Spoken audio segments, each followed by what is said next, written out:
Hey everyone, and welcome to this explainer. So today we are tackling a truly massive question. What is a human being really? When you strip away all the roles, the language, the morality, and the societal expectations that completely shape us.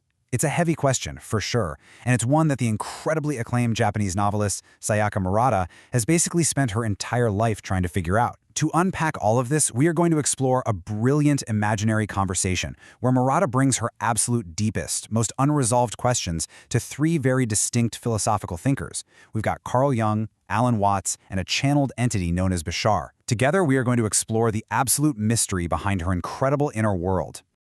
Okay, let's dive into this. Sayaka Murata actually describes her process for writing fiction, not as, forcing a rigid plot, but as building a small aquarium.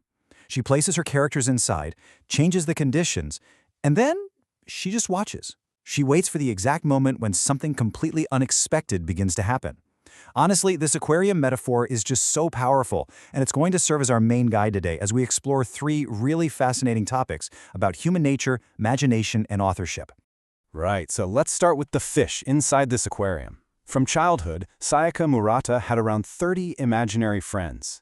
30! And they felt incredibly present to her, literally to the point where she felt she spent way more time on their planet than right here on Earth. But as she reflects on this as an adult, she asks a really profound question.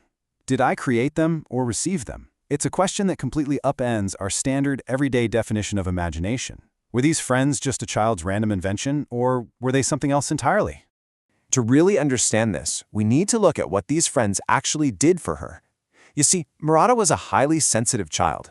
She constantly worried about behaving correctly just to avoid being rejected by Japanese society. But with these 30 friends on another planet, she didn't have to behave perfectly. She didn't have to perform at all. They provided this absolute safe haven for her.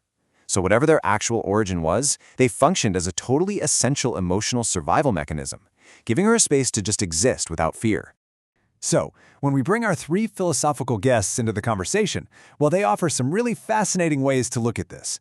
Bashar, for instance, argues that the origin label doesn't even matter. What matters is the function, right? He suggests they're basically a doorway to a broader consciousness. Then you have Carl Jung, who strongly cautions against just dismissing them as made up. He points out that figures from our deep unconscious can literally act completely on their own to protect us. And Alan Watts, well, he just brilliantly questions the boundary of imagination altogether. He's like, where does the outside actually become the inside? The big takeaway here is that all three agree. We really don't need to force a definitive label on imagination to validate how real the experience actually is. And that brings us perfectly to our second topic, the water and the tank itself. When Murata builds her fictional aquariums and starts changing the fundamental rules of society, are those strange worlds merely invented out of thin air, or could imagination sometimes function as a way of actually perceiving parallel worlds or possibilities that exist way beyond the conscious mind? Her creative process actually follows a really fascinating logic. First, she changes just one rule of the world, like, say, making something we normally consider horrifying completely normal. Second, she places her characters inside. And third, she simply observes the unexplosion. What absolutely fascinates Murata is that once the conditions change, the people change too. And eventually, they start doing things she did not consciously plan at all. They start acting entirely on their own. Now, what's really interesting is how our guests interpret this explosion of autonomy. We have a clear contrast here.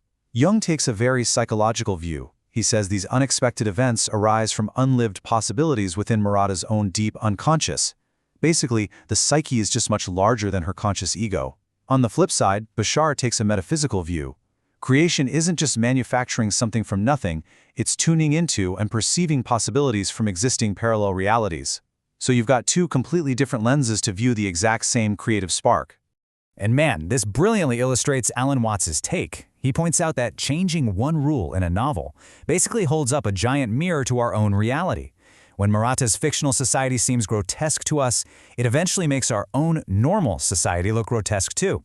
As Watts so perfectly phrases it, the society you call fictional is exposing the fiction inside the society you call real. It really shows us that what we just assume is human nature might actually just be temporary cultural programming.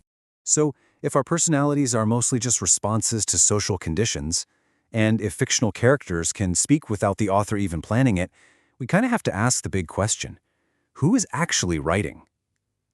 Let's zoom out for a second and look at the observer standing outside the glass of the aquarium. Who's actually in control here? This brings up a really deep, pretty unsettling fear for Murata. She sometimes feels that the human Sayaka lives her life in the world, gets hurt, and absorbs society, while the writer Sayaka just stands coldly outside the aquarium, taking fragments of that damaged human and using them for fiction. She honestly wonders, is her human pain just raw, exploitable material for some ruthless writer entity living inside her? But Carl Jung rapidly dismantles this fear. He points out that the writer observing the pain isn't some ultimate separate manager who's completely in charge of everything. The observing writer is still just a part of the ego. Jung reminds us that the writer might think she's standing safely outside the experiment, looking in, but she is actually still inside the laboratory, constantly being shaped by the wider unconscious psyche. Alan Watts also continues dismantling this fear of being used. He challenges the very idea of a hidden manager exploiting the material with this truly beautiful metaphor. When a tree produces a flower, is the flower using the tree? No, of course not. The whole event is simply happening as one unified process. The human suffering and the writing aren't separate things exploiting each other. They are literally the same continuous unfolding of life. So, the absolutely crucial point here is a profound shift in perspective. Murata goes from viewing herself as exploited material, passive, consumed, and just used by a cold observer, to realizing she is a collaborative participant. She is actively participating in a larger process with the universe, with her unconscious, and with her readers.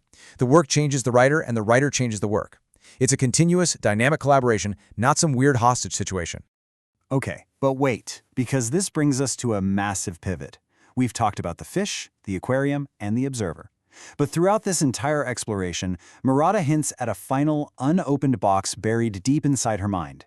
She actually believes that if we strip away all of society's rules and expectations, there is a core truth about humanity hiding inside this box. A truth so brutal and strange that she fears seeing it might completely destroy her ability to live a normal life. So, what exactly is inside that box? Does a true self even exist underneath all our social programming, or is the whole concept of self just an illusion?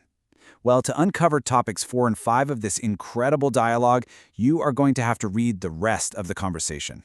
You can find the whole thing by visiting imaginarytalks.com/Sayaka Murata Imaginary Friends Inner World.